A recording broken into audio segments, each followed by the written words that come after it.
नमस्कार दोस्तों, आज हम जानेंगे मेंटल हेल्थ कैसी रहती है हमारी ACL एंड मेनिस्कस सर्जरी से पहले, during surgery, post surgery and recovery. क्या क्या थॉट्स आते हैं उस टाइम, क्या क्या थॉट्स रहते हैं हमारे, क्या एटीट्यूड रहता है और क्या फॉलो करने से रिकवर फास्ट हो जाएंगे हम लोग। मैं जो भी आपसे शेयर करने वाला हूँ ये मेरा पर्सनल एक्सपीरियंस होने वाला है। क्या थॉट्स आए थे उस टाइम पे, उस वक्त क्या प्रोसेस था, उस टाइम मेरे जो मेंटल हेल्थ थी वो कैसी थी during those 9 months and surgery से पहले। जो भी अभी तक आपने वीडियोस देखे ACL एंड मेनिस्कस के ऊपर, उसके पीछे एक ही रीज़न है, जो मैंने उस टाइम हेल्पलेस फील किया वो कोई और ना करे। क्योंकि ACL रिकवरी ना छोटी नहीं होती है, लंबी होती है। सर्जरी से पहले क्या टेस्ट होते हैं, कब इंजर्ड लेग के हेयर ट्रिम करने होते हैं, ये सारा सब कुछ बताने का मतलब एक ही था कि लोगों में अवेयरनेस हो जाए और एक बेसिक आइडिया लग जाए कि हाँ भाई ऐसा ऐसा कुछ होने वाला है मेरे साथ नेक्स्ट 9 मंथ्स में और आगे का सफ़र कैसा होगा। तो ये सारा बेसिक आइडिया उनको देने के लिए। और ये जो पोस्ट सर्जरी वाला फेस है ना, एक टेम्पररी फेस है, क्योंकि आफ्टर सर्जरी आपकी रिकवरी आपके मेंटल स्टेट पर बहुत इफेक्ट करती है। और आपका एटीट्यूड क्या है आपकी आने वाली लाइफ को लेकर, क्या आप रिग्रेट में हैं कि काश ऐसा ना होता, या आपका एटीट्यूड है कि मैं अच्छे से एक्सरसाइज करके फिट हो जाऊंगा। बाकी सर्जरी से लेकर न्यूट्रिशन, एक्सरसाइज, एवरीथिंग, ये सब आपको प्लेलिस्ट में मिल जाएगा, जिसका लिंक मैंने कमेंट में डाल दिया है और डिस्क्रिप्शन में भी डाल दिया और आई बटन में भी आपके पास आ जाएगा। इंजरी होने के बाद दिमाग में चल रहा था कि जिस लड़के ने आज तक एक्सरे तक नहीं कराया, ऑर्थो की शक्ल नहीं देखी, डॉक्टर के पास इतना फ्रिक्वेंटली कभी जाना नहीं हुआ, आज वो लड़का डायरेक्ट MRI स्कैन के लिए जा रहा है। एंड आई रिमेंबर उस टाइम वहाँ मेरा MRI स्कैन से पहले मुझसे पूछा गया कि आपकी कोई सर्जरी हुई है। उस टाइम मुझे समझ नहीं आया, लेकिन अब जाकर समझ आया कि उस टाइम वो क्वेश्चन क्यों पूछा गया था। बिकॉज काफ़ी डॉक्टर्स कराते हैं MRI स्कैन आफ्टर सर्जरी, जब आप फिट हो जाते हैं। जब मुझे पता चला फर्स्ट डॉक्टर के बाद कि विदाउट सर्जरी ये अपने आप ठीक नहीं हो सकता, उस दिन आई वॉज वरिड। लेकिन मेरे मन में रिग्रेट बिल्कुल नहीं था कि मैं खेलने ना जाता तो ऐसा नहीं होता।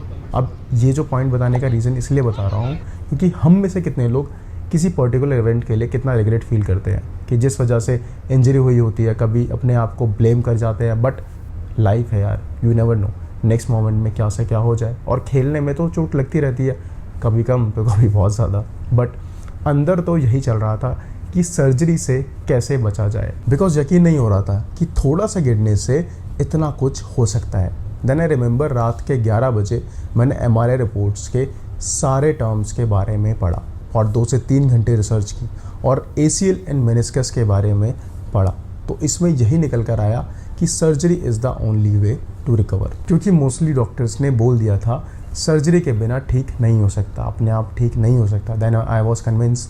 बट फैमिली होती है ना, अभी से सर्जरी, कोई और दूसरा तरीका देख लो, या हो सकता है और डॉक्टर से बात कर लो, कुछ तो तरीका निकल आए। देन मैंने उन्हें कन्विंस किया।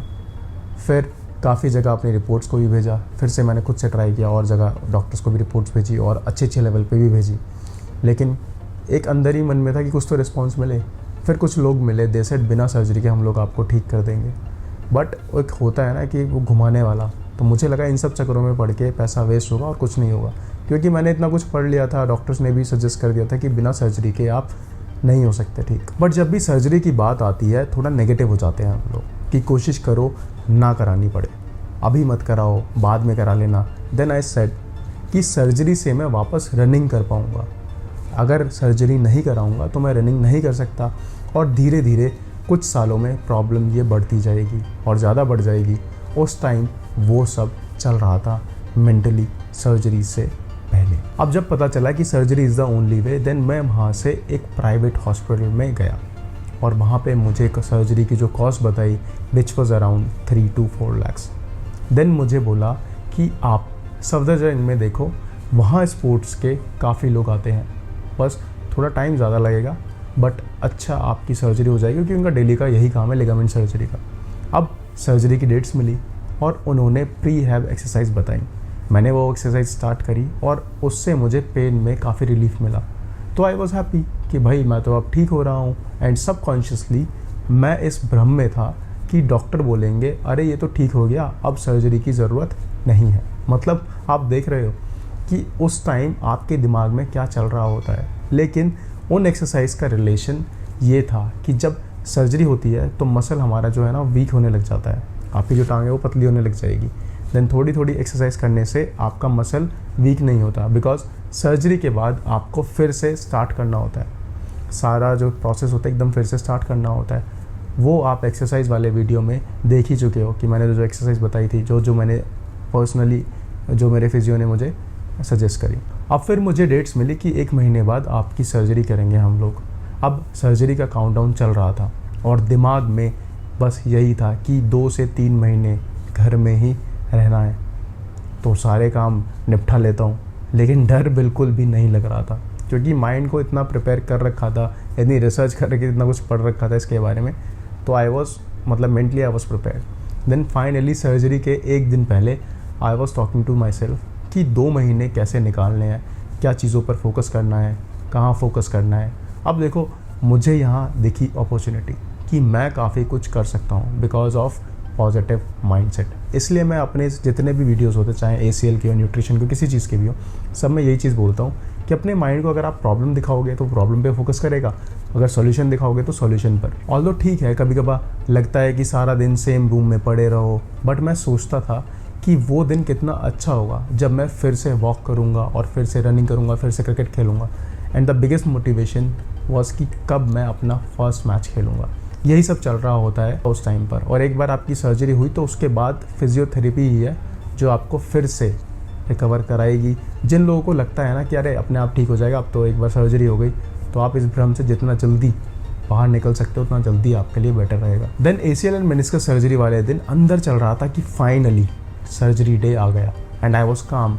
लेकिन जब एनेस्थीसिया दिया उन्होंने, जिसमें कि लोअर बॉडी आपकी सेंसलेस हो जाती है, और मैं घबरा बिल्कुल भी नहीं रहा था, बस बहुत ज़्यादा शिवर कर रहा था because of body temperature and injection. And interestingly I was observing to keep my mind busy.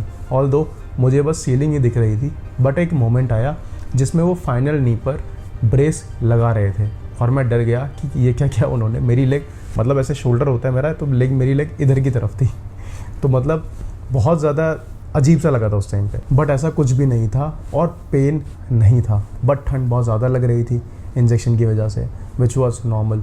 Then जब नेक्स्ट डे मुझे डिस्चार्ज मिला और मुझे बस वॉकर के थ्रू ही जाना अलाउड था, और एक बार को लगता था कि ये क्या हो गया यार, बट थॉट्स को ना उस टाइम पे कंट्रोल करके आई वाज लाइक कि मुझे फिर से खेलना है। फिर नी बेंडिंग अचीव की।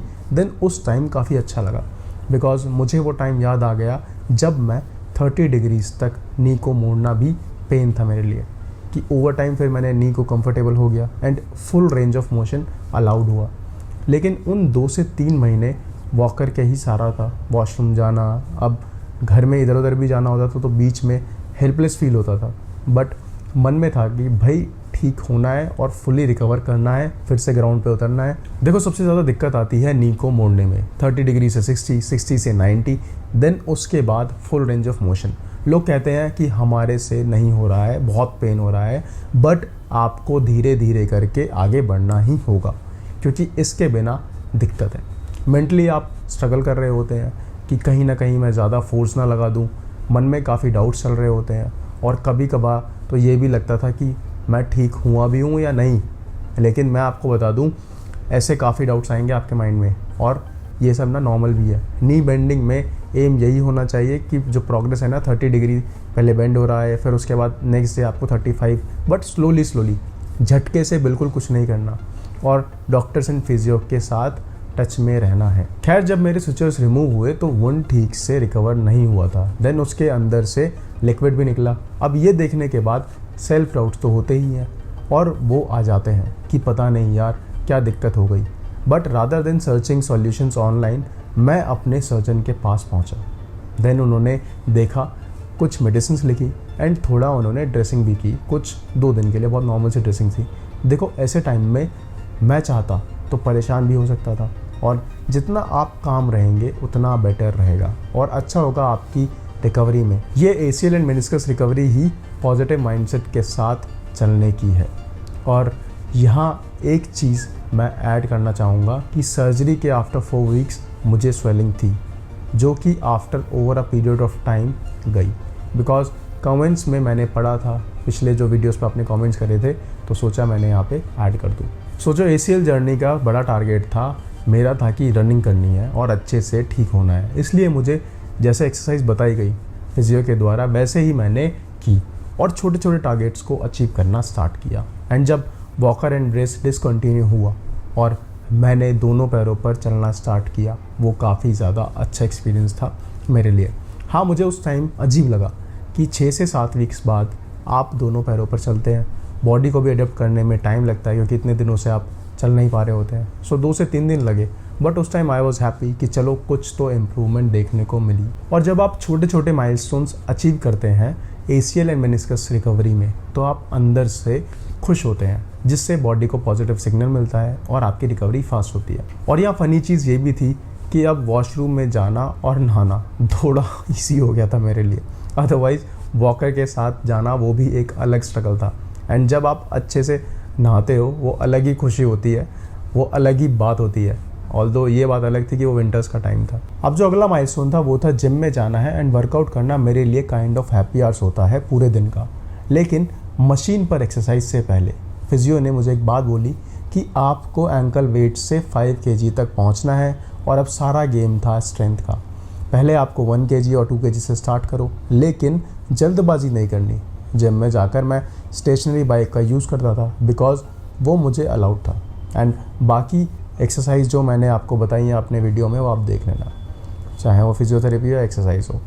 और धीरे धीरे आप नॉर्मल लाइफ की तरफ जा रहे होते हैं, जो कि एक पॉजिटिव सिग्नल होता है। बट पॉजिटिविटी के साथ एक्शन भी ज़रूरी होता है और यहाँ एक्शन से मतलब है आपकी रेगुलर एक्सरसाइज एंड आपका डाइट कंज्यूम, कि आप डाइट में क्या कंज्यूम कर रहे हैं। जब मेरा फाइनली जिम स्टार्ट हुआ आफ्टर 3.5 मंथ्स, तो मेरी खुशी का कोई ठिकाना नहीं था कि यस एंकल वेट से स्ट्रेंथ तो अचीव कर ली और अब तो जिम भी स्टार्ट होगा तो मज़ा आएगा।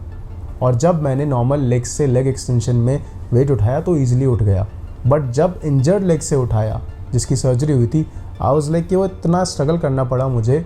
और उस टाइम फ्लैशबैक्स भी आते हैं अगर आप रेगुलर जिम जाते हो तो आपको ये वाली बात समझ आएगी। जिस मशीन पर आप स्टार्टिंग में 30 kg से उठा रहे थे, उसी मशीन पर आपको 5 kg उठाने में इतना ज़्यादा स्ट्रगल करना पड़ रहा है and it was painful, but जो पेन था वो बेरेबल था।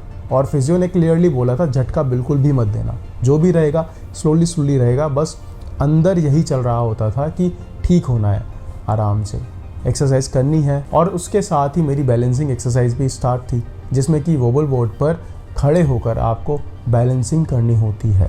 उसमें मुझे बहुत मज़ा आता था। लेकिन और इन सब के साथ कोर स्ट्रेंथ पर ध्यान भी दिया जाता है एज माई फिजियो सजेस्टेड, जैसे कि प्लैंक्स हो गए, क्रंचेस हो गए, ब्रिज एक्सरसाइज हो गई। ये सब आपको ओवरऑल बॉडी भी फिट रहे तो ज़्यादा बेटर रहेगा। और इस जर्नी को जब तक आप एंजॉय नहीं करोगे तब तक मज़ा नहीं आएगा और डिसिप्लिन के साथ करना ही पड़ेगा, आपको डेली करना पड़ेगा अगर आपको फिर से रिकवर करना है। और स्विमिंग भी कर सकते हैं आप, इससे बहुत हेल्प होती है, लेकिन ये सब आपको अपने फिजियो एंड डॉक्टर के एडवाइस से ही करना चाहिए। देन डॉक्टर ने बोला आपका डेविड टेस्ट कराएंगे नेक्स्ट मंथ। अब मैं सोच रहा था शायद प्रॉपर टेस्ट होता होगा जिसमें मूवमेंट्स चेक करनी होती होंगी, कि वो कहते हैं ना कि खोदा पहाड़ और निकला चूहा। मेरे दिमाग में इतना कुछ चल रहा था डेविड टेस्ट को लेकर कि इसमें क्या क्या होता होगा, और वो मैं आपको बता चुका हूँ कि इस डेविड टेस्ट में क्या क्या होता है, वो आप वीडियो देख लेना। अब सेकेंड डेविड टेस्ट जब हुआ तब नंबर्स डॉक्टर के अकॉर्डिंग नहीं थे एंड दे सेड आपको रिकवरी में और मेहनत करनी होगी। थोड़ी देर के लिए I was upset, but then I realise कि रनिंग भी तभी स्टार्ट होगी तब मैं प्रॉपर तरीके से फिट होऊंगा। फिर क्या था, मैंने सारा फोकस लगा दिया, हर एक्सरसाइज को ट्रैक किया और छोटे छोटे गोल्स सेट किए वीकली। देन डेविड टेस्ट 3, जो डेविड टेस्ट 3 था मेरा, वो माइंड ब्लोइंग था और डॉक्टर्स एंड फिजियो के एक्सप्रेशंस देखकर मुझे इतना अच्छा लगा कि yes finally I made it. मतलब उनका कॉन्फिडेंस नेक्स्ट लेवल का था। देन उन्होंने रिटर्न टू स्पोर्ट्स वाली कंडीशन में भेजा और मुझे एक्सरसाइज बताई। वो दिन बहुत ही अच्छा दिन था बिकॉज इस दिन का वेट ही कर रहा था और फाइनली वो दिन भी आ गया। मेरी जॉगिंग तो पहले स्टार्ट हो गई थी, देन रिटर्न टू स्पोर्ट्स में रनिंग भी स्टार्ट हुई और मैं भागा। और उस टाइम जो इमोशंस थे वो नेक्स्ट लेवल के थे। अंदर से इतना अच्छा लग रहा था कि इतने महीनों के बाद आज मैंने रनिंग की और कॉन्फिडेंस लेवल बहुत ज़्यादा बढ़ गया था। देन उसके कुछ वीक्स बाद मैंने अपना फर्स्ट मैच खेला एंड ग्राउंड पर वापस जाना ही इतना सूदिंग एक्सपीरियंस था। I was excited and full of energy, सब सही चल रहा था। लेकिन क्या होता है नेक्स्ट मैच में जब मैं रनिंग कर रहा था, मुझे वुंड के पास मुझे सुचर्स लगे थे, वहाँ के आसपास स्वेलिंग आ गई एंड आई वाज लाइक अब ये क्या हो गया। देन मैं जब रनिंग करने के लिए गया तो मुझे पेन हो रहा था, but internally I was satisfied कि नी में पेन नहीं था। देन डॉक्टर ने बोला कि आपने इतने टाइम से रनिंग नहीं की और अब रनिंग स्टार्ट की है तो बॉडी एक्टिव हुई है आपकी, बस यही रीज़न है और टेंशन लेने वाली कोई बात नहीं है, कुछ नहीं होगा। बस एक वीक के लिए कुछ मेडिसिन ले लेना और रनिंग मत करना, एक वीक के लिए रनिंग अवॉइड करना। तो I followed the same advice और फिर मैं वापस गया आफ्टर 2 वीक्स।